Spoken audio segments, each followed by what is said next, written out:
Olá! Hoje, na nossa aula, nós vamos estudar um pouquinho mais sobre os biomas, mas eu espero que vocês estejam bem e preparados para isso. Já pegaram todo o material? Então vamos lá! Olha só, hoje nós vamos falar mais um pouco dos nossos biomas. E aí? Esses fatores vivos e não vivos que nós falamos na nossa última aula. O que diferem as espécies de seres vivos e nas particularidades dos fatores não vivos? A diversidade de espécies, quantidade de indivíduos de cada ecossistema. Lembra que nós falamos disso? Que tudo isso depende das características dos ambientes? Que o conjunto de ecossistemas, um vizinho ao outro, formam as semelhanças quanto à vegetação, fauna, todo o clima, relevo, tudo isso não é o bioma? E aí? E essas áreas geográficas? Como que a gente vai estudar tudo isso? Os domínios, a morfoclimática, como que tudo isso se agrupa? Nós falamos já da Mata Atlântica e falamos da nossa Mata Amazônica. O que mais nós temos para aprender? E aí? Vamos lá na nossa aula para a gente entender mais um pouquinho dessas predominâncias dos nossos biomas, dos domínios de cada um. Vamos lá? E aí, como tudo isso se insere? Como que se encaixa? Nossa, professora, é muita informação. Devagarzinho, a gente vai aprendendo e memorizando. Combinado? Bom, hoje nós vamos falar da mata de araucária. Como que é essa mata de araucária? Elas são florestas de pinhais. Corresponde a uma mata de transição brasileira que está situada no bioma da Mata Atlântica. Ela ocupa parte dos estados do Paraná, Santa Catarina e Rio Grande do Sul. Recebe esse nome uma vez que a região está repleta de pinheiros do Paraná. Araucária augustifolia, conhecida como araucária. Quais são as características dessa mata? Bom, primeiro, a floresta, com a araucária são florestas ambrófilas.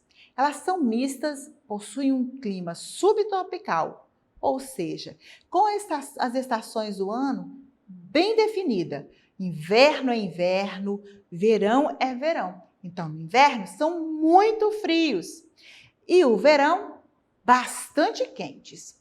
Isso indica uma elevada amplitude térmica. O verão chega a ter uma média de 25 graus e o inverno pode atingir uma temperatura de 0 grau. O clima e o relevo da região onde esta mata está localizada contribui para o desenvolvimento de pinheiros. O solo a maior parte, ele apresenta grande fertilidade. Olha a diferença, nós falamos que a Amazônia não é tão fértil o solo, e aqui o solo já é bem fértil. Apresenta uma grande fertilidade natural, é sempre úmido, visto que os rios ao redor apresentam água durante todo o ano. O solo que apresenta as melhores características para o desenvolvimento da araucária tem um solo de terra roxa. Isso está localizado onde? No oeste do Paraná. Ela tem origem em uma terra vulcânica com cor vermelha, que é resultado da decomposição do basalto. E a fauna desta mata, como é que será? Bom, na Mata da Araucária, um dos ecossistemas mais ricos em relação às espécies animais e plantas, como que fica então?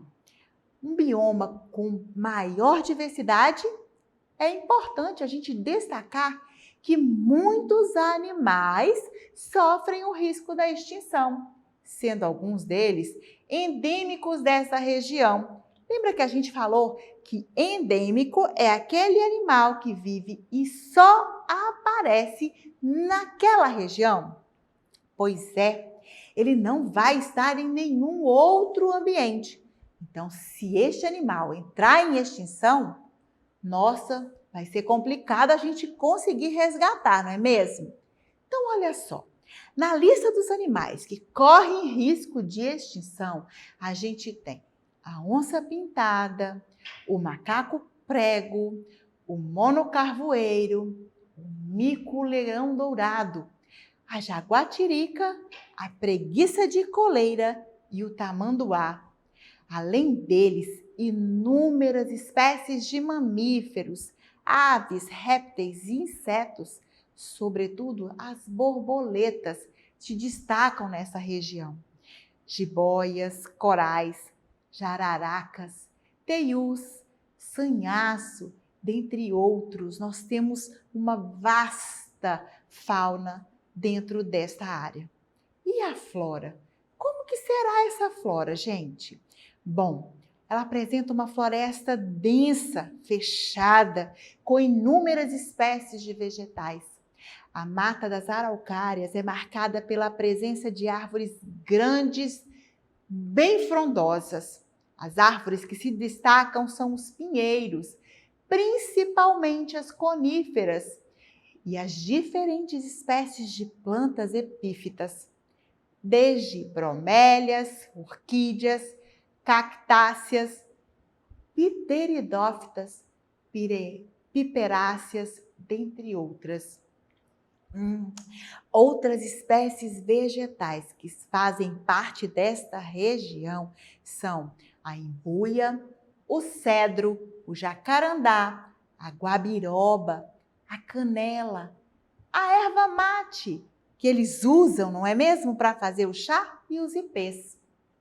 Bom, como são as questões dentro deste ambiente da Mata das Araucárias? A Mata das Araucárias, elas vêm sofrendo com problemas ambientais causados pelo homem, especialmente com o desmatamento, a exploração de espécies vegetais, o tráfico de animais silvestres. Atualmente, a Mata de Araucária já perdeu cerca de 2% de toda a extensão territorial. E aí já chegou a 100 mil quilômetros quadrados. A ação do homem causa diversas consequências e pesquisadores apontam o risco de extinção das araucárias. A extração de madeira para fins comerciais ocupam o território para usar a agropecuária. É uma das principais causas. Diversas espécies de madeira são muito valorizadas pela indústria. Geralmente, é uma grave consequência para esse ecossistema. Tem umas coisas que são bem curiosas sobre a Mata das Araucárias. Olha só, por exemplo, o pinheiro do Paraná é uma araucária angustifolia. Ela é uma espécie de pinheiro mais emblemática desta mata de araucária. Enquanto que o Chile e a Argentina, a espécie predominante não é esta, mas é a araucária araucana. Além do solo fértil, as araucárias necessitam de um solo profundo para o seu desenvolvimento. Então, ela precisa de lugar para que a raiz possa sustentar a sua altura. Por isso, os solos são profundos. Não é legal da gente entender que só nós temos essa espécie de araucária? Então, precisamos pensar nisso, não é mesmo? Agora, a gente vai tentar entender uma outra mata de transição, que também é faixa de transição. Mata dos cocais. Olha só quanto interessante é isso. Nós temos a mata de araucária, que é uma faixa de transição, e também a mata dos cocais, que também é uma faixa de transição, porém agora da floresta amazônica. O cerrado e a caatinga. Então, olha só, ela pega um pedaço da floresta amazônica, um pedaço do cerrado e um pedaço da caatinga. Por isso ela é chamada de mata de transição. Bom, ela apresenta um dos ecossistemas brasileiros que está situado entre o nordeste do país e nela encontramos as palmeiras de Babaçu, de Macaúba, de Carnaúba e Buriti. Essas plantas fornecem muitos produtos de interesse para o ser humano, como cera, óleos, fibra e madeira. Algumas populações locais sobrevivem extraindo dessas palmeiras os produtos de importância e vendendo eles para as indústrias que os processam e comercializam. Na mata dos cocais, nós vamos encontrar também uma planta denominada oiticica, de cujas sementes eles extraem um óleo que pode ser empregado na fabricação de tintas e vernizes. Olha quanta característica bacana a gente vai entender agora, olha só. Ela é considerada uma mata de transição por causa daquele movimento ali que eu falei. E aí ela vai ter a umidade da mata amazônica, o clima semiárido dos sertões. E aí, olha só para vocês verem, misturou tudo, não foi mesmo? Vai variar de acordo com o local. Então ela é equatorial, úmido a oeste e semiárido a leste, com temperatura média anual de aproximadamente 26 graus Celsius, marcado em sua maioria por um inverno seco e um verão chuvoso. Olha que característica bem diferenciada. Então ela vai estar localizada no Planalto do Maranhão, Piauí, ocupando parte dos estados do Maranhão, do Piauí, Ceará, Paraná e o norte do Tocantins. O nome desses ecossistemas apontam para a presença de muitos cocais, donde o extrativismo vegetal é a fonte de renda de muitas famílias. Da flora deste rico ecossistema, 2 tipos de palmeiras se destacam.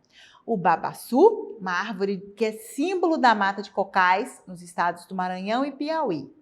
E nas regiões mais úmidas, a carnaúba. Olha bem, nas regiões mais secas, de forma que aproveitam para extrair destas plantas a cera, a glicerina, o óleo, o álcool, as fibras, que são considerados produtos essenciais para a sobrevivência da população local. Assim, os produtos que são extraídos tanto do babaçu quanto da carnaúba detêm importante valor comercial. São postos que são utilizados em indústrias farmacêuticas de cosmético, alimentício, celulose, muitas outras formas são usados. Além do extrativismo vegetal, a economia desta região é baseada na criação do gado, que é a pecuária, e nas culturas de arroz, soja e algodão. É importante ressaltar que a Mata dos Cocais possui a maior produção extrativista vegetal do nosso país. Olha como esta região é importante. Vamos ver como então nós vimos a fauna, e nós vimos a flora e agora nós vamos ver a fauna. Então, olha só, por ser uma mata de transição, a fauna das matas dos cocais é muito diversa na presença de animais dos biomas da Amazônia, da Caatinga e do Cerrado. Ela vai apresentar diversas espécies de aves, mamíferos, répteis, anfíbios, insetos, e aí a gente vai destacar a arara vermelha, o gavião-rei, as ariranhas, o gato do mato, o macaco prego, o lobo-guará, o boto, que a gente ouviu lá no folclore ainda há pouco, não foi mesmo? O jacu, a paca, as cotias, o acará-bandeira. E são muitos, a gente não conseguiria dissertar de todos eles. A flora também é muito grande e aí a gente consegue perceber todos eles lá quando a gente falou, não é mesmo? Pensem para você ver quanto nós falamos de fauna e de flora. As frutas são riquíssimas. Nós vamos ter nessa região o caju, que além da fruta para o suco e para comer também se usa a castanha, a manga, o tamarindo. são comuns nessa região. As mais diversas paisagens, como caneleiro, aroeiras. Olha bem como tudo isso é importante. Quais são as questões mais fortes dentro dessas matas? Olha só, ela é uma mata de floresta secundária, mas que esse ecossistema ele surgiu do desmatamento anteriores. Então, olha só, o local ele corresponde a mais ou menos 3% do território do nosso país, mas só que ele vem sofrendo com o desmatamento para a criação de gado. Olha só como isso é importante da gente entender. Eles precisam do espaço para criar o gado, né, cultivar a soja, mas com isso eles têm acabado com algumas espécies que são endêmicas, que só acontecem naquele lugar. Elas estão se perdendo ou perderem o hábitat onde elas deveriam estar inseridos. E aí o risco da extinção. Uma curiosidade destas matas é que a maior concentração de plantas de onde a gente tira o óleo, que são plantas oleaginosas do mundo, estão presentes neste habitat. E aí? Quanto deste bioma a gente não aprendeu hoje, não é mesmo? Como que as árvores deste ambiente podem movimentar a vida? É tanto que este local popularmente é chamado de árvore da vida, uma vez que possui muitas propriedades que são utilizadas, além de ser utilizadas como renda para a população local, elas também são empregadas nas construções, no artesanato, na dieta, porque são plantas que também são usadas como alimento. E aí? Como é que a gente faz para aprender tudo isso? Para mais, vocês vão acessar as nossas atividades na plataforma SMED-GV. Vão apontar a câmera do celular para a imagem que aparece no canto da tela. Vão acessar nossas redes sociais e se inscrever em nosso canal YouTube SMED-GV. Espero vocês para a nossa próxima aula. Até breve!